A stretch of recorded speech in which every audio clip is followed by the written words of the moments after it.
Nasib Bang Jago viral bawa sajam kejar karyawan bakso di Ciparai, Bandung, ditangkap polisi. Polisi menangkap pria yang menyerang karyawan bakso di Kecamatan Ciparai, Kabupaten Bandung. Aksi pria bersenjata tajam itu terekam kamera CCTV. Videonya pun viral di media sosial. Dalam rekaman, pria tersebut tiba-tiba akan menyerang satu karyawan pria yang ada di warung bakso. Beruntungnya, satu karyawan wanita berusaha menahan serangan pria tersebut. Wanita itu terus menahan pria bersenjata yang akan menghampiri karyawan pria. Dalam waktu singkat, karyawan pria itu langsung berlari menyelamatkan diri. Warga yang mendengar teriakan langsung berlari menghampiri warung bakso. Sedangkan si pria yang membawa golok itu mengejar karyawan pria yang sudah melarikan diri.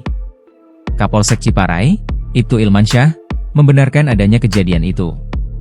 Dia mengatakan, peristiwa itu terjadi di Desa Sagara Cipta, Kecamatan Ciparai, Rabu, 24 Desember 2025, malam.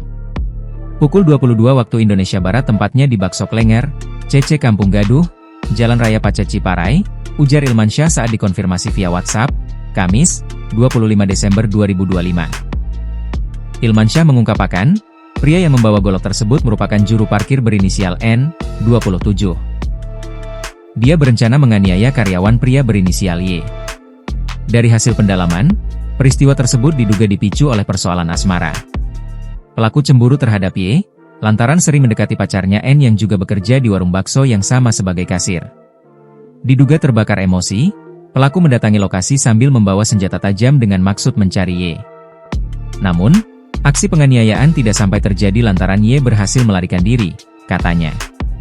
Kata Ilmansyah, pelaku langsung melarikan diri dari tempat kejadian perkara. Adapun karyawan wanita yang berusaha menahan pelaku saat kejadian adalah pacar N. Tidak berselang lama dari kejadian, pihak kepolisian berhasil mengamankan pelaku di rumah persembunyiannya yang berada di Kampung Gardu Pasar, Desa Sagara Cipta, Kecamatan Ciparai.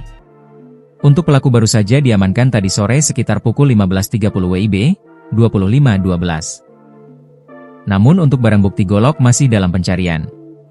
Kami masih melakukan penyelidikan lebih lanjut, ucapnya. Download Tribun X sekarang, menghadirkan lokal menjadi Indonesia.